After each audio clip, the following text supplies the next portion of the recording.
How are you? Everyone sleeps except you and me. I'll tell you a bedtime story. I'm not sure exactly when the nights started feeling different. For most of my life, nighttime had always been quiet in a comforting way, the kind of quiet where you could hear distant wind moving through trees, maybe the occasional creak of an old house settling, or the soft ticking of a clock somewhere in another room. Normal sounds, harmless sounds. But a few years ago, when I moved into the small countryside house where this story begins, the quiet felt different, heavier, like something else lived inside it. The house itself wasn't particularly remarkable. It sat alone at the end of a long gravel road, surrounded by fields and a thin line of forest stretching along the horizon. During the day, the place actually felt peaceful. Sunlight poured through the large windows, and the air smelled faintly of pine from the nearby trees. But at night, everything changed. I moved there in late October. The previous owner had been an elderly man who'd passed away earlier that year.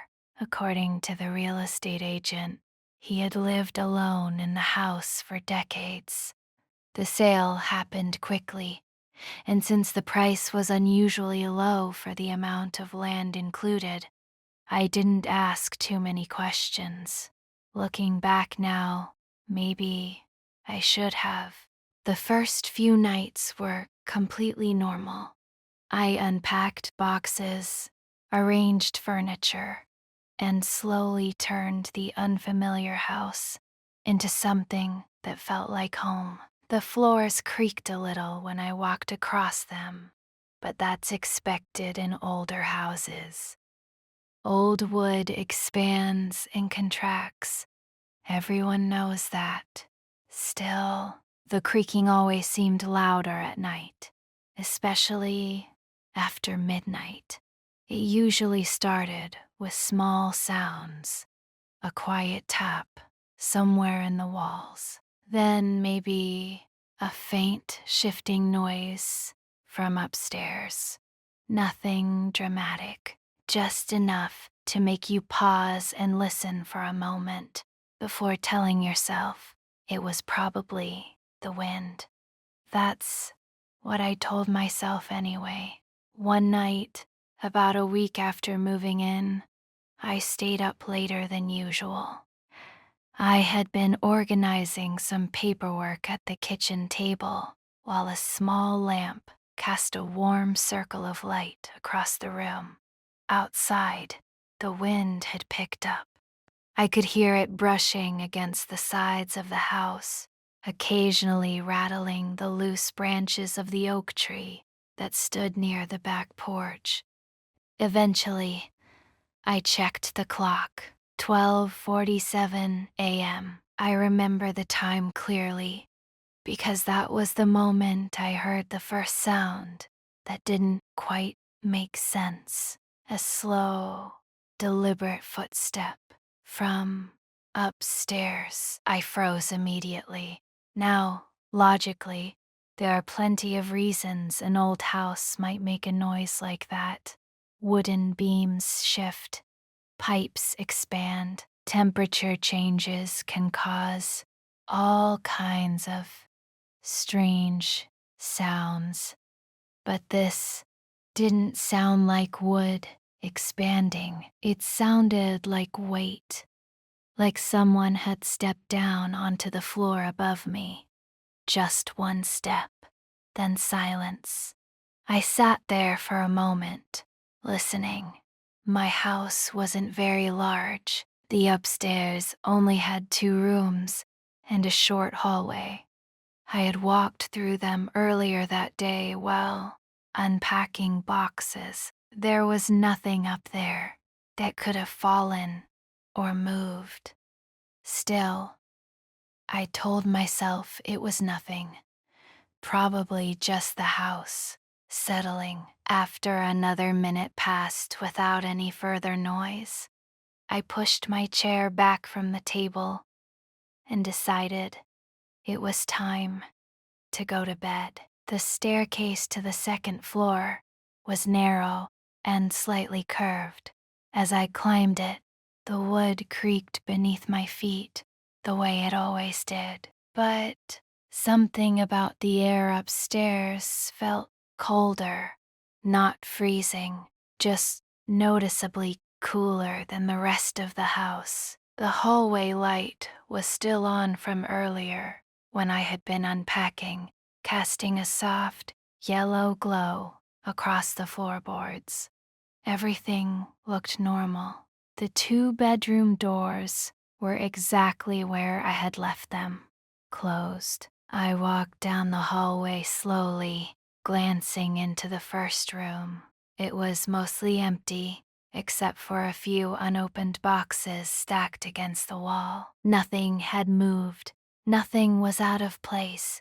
But as I stood there for a moment, I noticed something strange. One of the floorboards near the center of the hallway was slightly darker than the others. At first, I thought it might just be a shadow, but when I stepped closer, I realized it wasn't a shadow at all. It looked damp, like something wet had soaked into the wood, and it had the shape of a bare human footprint facing my bedroom door.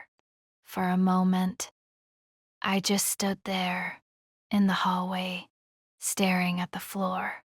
The shape of the footprint was perfectly clear.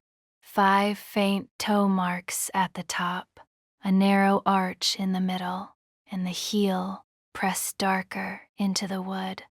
It looked as if someone had stepped there only seconds earlier, but that didn't make any sense. I lived alone. No one else had been inside the house since the day I moved in. Slowly, I crouched down and touched the floorboard with my fingertips. The wood felt slightly cool and damp. When I lifted my hand, there was the faintest trace of moisture on my skin. Not enough to drip, just enough to confirm that what I was seeing wasn't my imagination. My first thought was that maybe there was some kind of leak in the ceiling above. Old houses sometimes had hidden plumbing issues. Water could travel through beams and appear in strange places. Trying to stay calm, I stood up and looked toward the ceiling. Nothing. No stains. No dripping. No sign of water anywhere. When I looked back down again, the footprint had already started to fade. The edges were becoming softer, less defined. Within another 30 seconds, the wood looked completely dry, as if nothing had ever been there. I remember feeling a strange mixture of relief and confusion. Maybe I had been more tired than I realized. Maybe my eyes had just misinterpreted something on the floor. I told myself not to overthink it. Still, when I walked the rest of the way to my bedroom door, I couldn't shake the feeling that someone had been standing in that hallway only moments earlier. Watching, waiting. My bedroom was at the very end of the hallway. It was the only room upstairs that I had fully unpacked. The bed sat against the far wall, beneath a wide window that overlooked the dark fields behind the house. Normally, I liked that view. During the day, it felt open and peaceful, but that night, the fields looked like an endless black ocean stretching into the distance. I stepped inside the room and quietly closed the door behind me. The soft click of the latch echoed louder than it should have in the silence. For a moment, I just stood there, listening. Nothing. The house had gone completely still again. No footsteps, no creaking floorboards, just the faint whistle of wind outside brushing against the siding. Eventually, I turned off the bedroom light and climbed into bed. The mattress shifted slightly under my weight as I pulled the blanket up to my shoulders. At first, everything seemed normal, but after a few minutes, I started noticing something. A sound, very faint, so faint that I almost convinced myself it wasn't real. It sounded like slow breathing, not inside the room, outside, right on the other side of my bedroom door. I held my breath and listened more carefully. For several seconds, there was nothing. Then I heard it again. A slow inhale, followed by a quiet exhale. The sound was subtle, almost blending into the silence of the house. But once I noticed it, I couldn't ignore it. Someone was standing in the hallway, right outside my door. At least, that's what it sounded like. My heart began beating faster as I stared at the dark outline of the bedroom door. Across the room, there was no light in the hallway now. The small gap beneath the door was completely black. If someone was standing there, they weren't moving. They were just breathing. Part of me wanted to get up and open the door immediately to prove there was nothing there. But another part of me, a much stronger part, told me to stay exactly where I was, because deep down, I already knew something about this situation wasn't right. If someone had broken into the house, they wouldn't just stand silently outside a bedroom door for minutes at a time. And if it wasn't a person, then what was it? The breathing stopped. Suddenly, the silence that followed felt even heavier than before. I waited. 5 seconds. 10 seconds. Then, the floorboard outside my door creaked, very slowly, as if something had shifted its weight. And then, one quiet step moved farther down the hallway. I stayed perfectly still in the bed. The step outside my door had been quiet, but unmistakable. The floorboard had creaked the same way it did when I walked across it earlier that night. Slow, heavy, as if someone had shifted their weight carefully, trying not to be heard. My eyes stayed fixed on the door across the room. Nothing moved. The darkness remained completely still. For several seconds, I heard nothing at all. No breathing, no footsteps, not even the sound of the wind outside. Then another step came from the hallway. This one was farther away. A faint creak, then silence. It sounded like whoever or whatever had been standing outside my bedroom door was now slowly walking down the hallway, away from me. A strange mixture of relief and unease settled in my chest. Relief, because whatever had been there was leaving. Unease, because I still didn't know what it was. The hallway upstairs was only about 15 feet long. If someone walked from one end to the other, it would only take a few steps, but the footsteps didn't move that quickly. Instead, they came slowly, one step, then several seconds of silence, then another step. Each creak of the floorboard sounded careful, deliberate, like something learning the layout of the house. Eventually, the steps stopped, right outside the other room, upstairs, the one I hadn't unpacked yet. And then, for a long time, there was nothing. I must have stayed awake for nearly an hour. After that, every small noise in the house made my body tense. The ticking of the clock downstairs, the occasional gust of wind against the windows, even the faint hum of the refrigerator in the kitchen seemed louder than usual. But the footsteps never returned.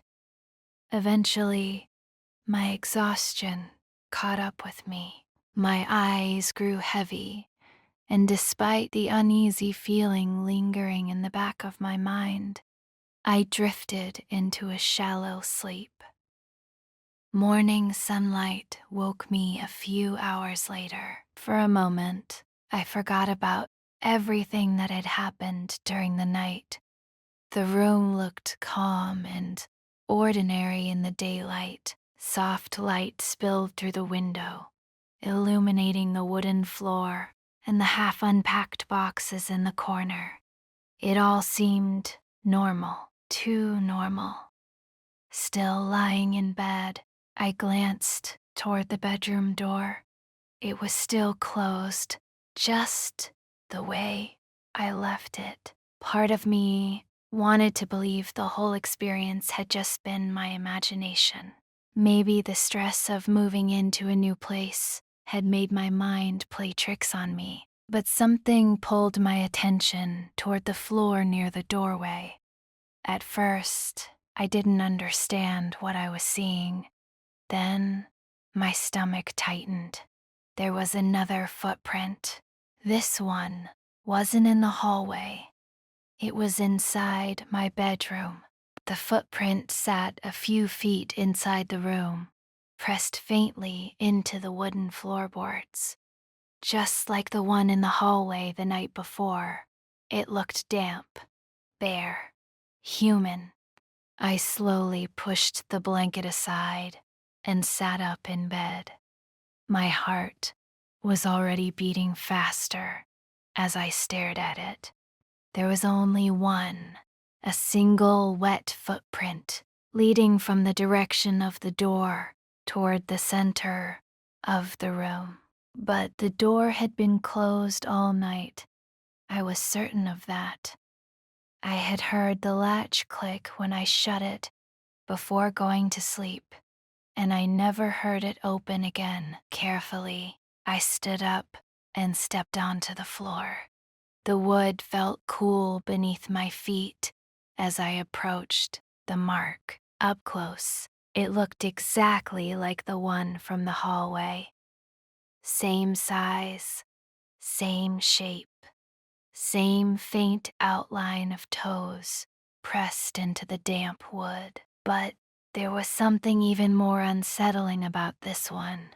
The direction it was facing, the toes pointed toward the bed, toward where I had been sleeping. And when I looked around the room more carefully, I noticed something that made the air feel suddenly colder. There weren't any footprints leading out, just that single one. As if something had stepped into my bedroom during the night and then simply disappeared. For several seconds, I couldn't move. I just stood there, staring at the floor, trying to understand how something like that could even happen. Eventually, I forced myself to check the door. The latch was still closed, exactly the way I had left it. I opened the door slowly and looked into the hallway. Nothing. The house was silent. Morning light from the downstairs windows reached faintly up the staircase, casting pale shadows along the hallway floor. And that's when I noticed something else. There were more footprints, faint ones, damp shapes appearing one after another across the wood. They started near the other room upstairs, the one where the footsteps had stopped the night before, and they continued down the hallway, all the way to my bedroom door. But they didn't go past it.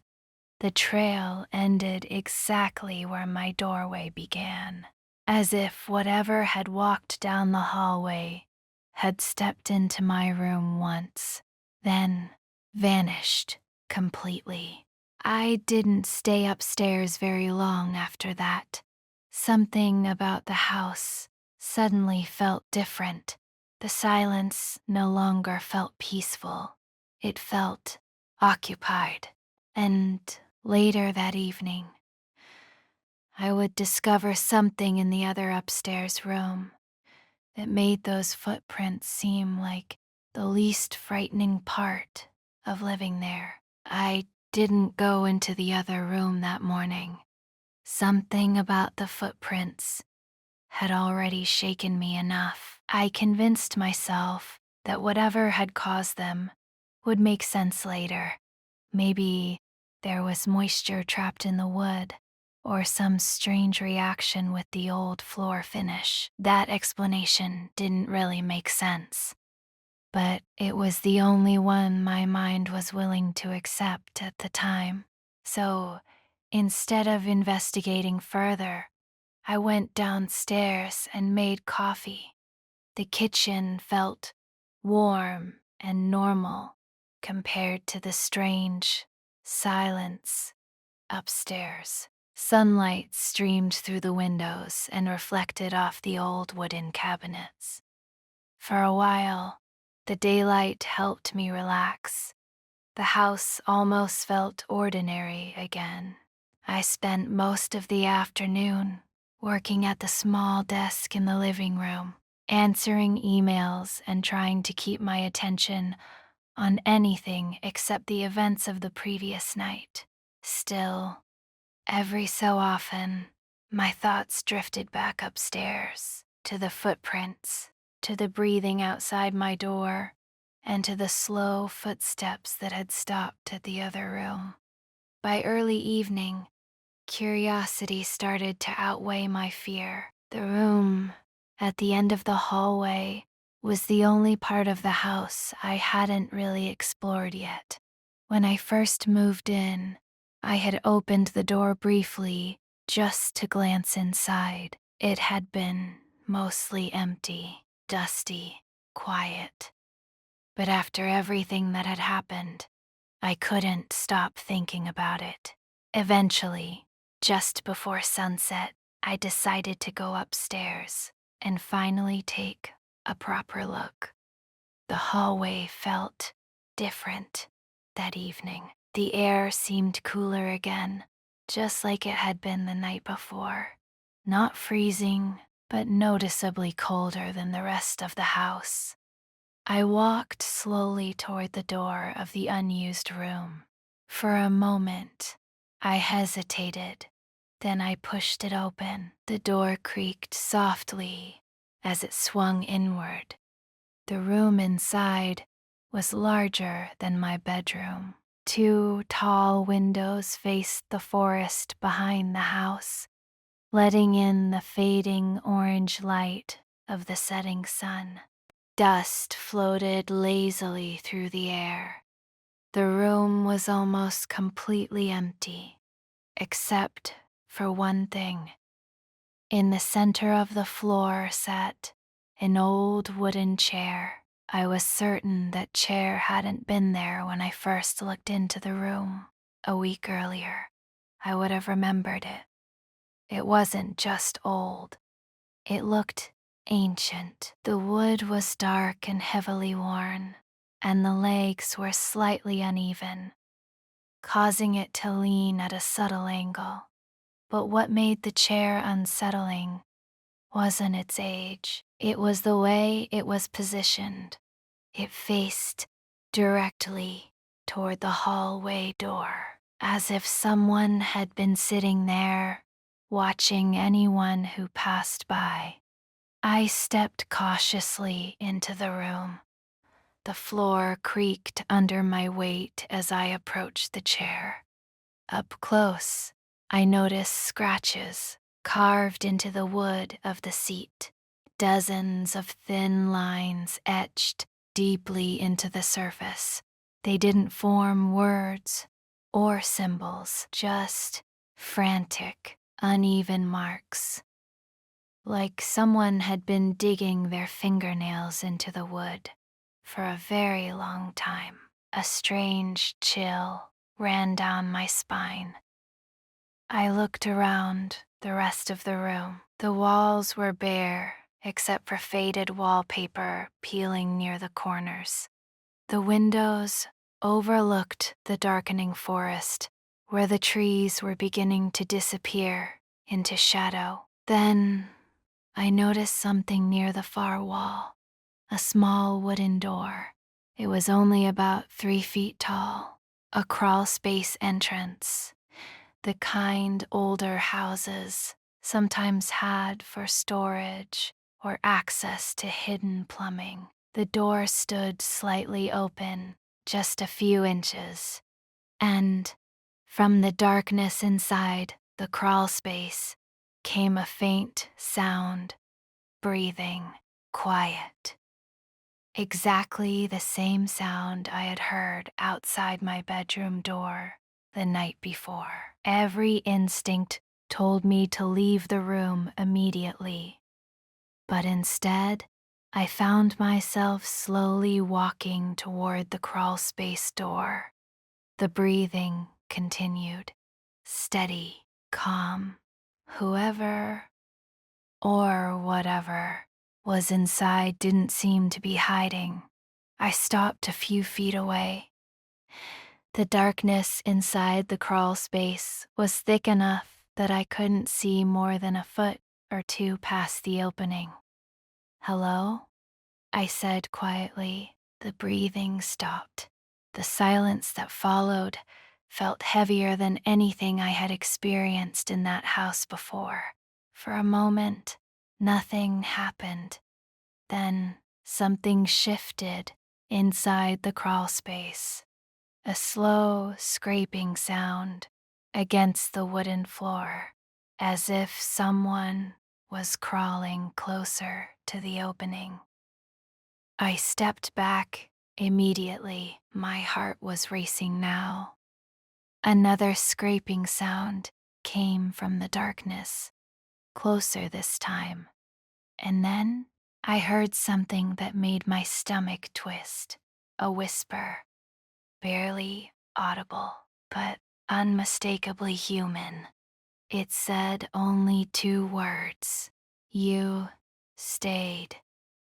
I didn't wait to hear anything else. I turned and ran from the room, nearly tripping over my own feet as I rushed down the hallway and down the staircase. I grabbed my keys from the kitchen counter and left the house without even bothering to lock the door.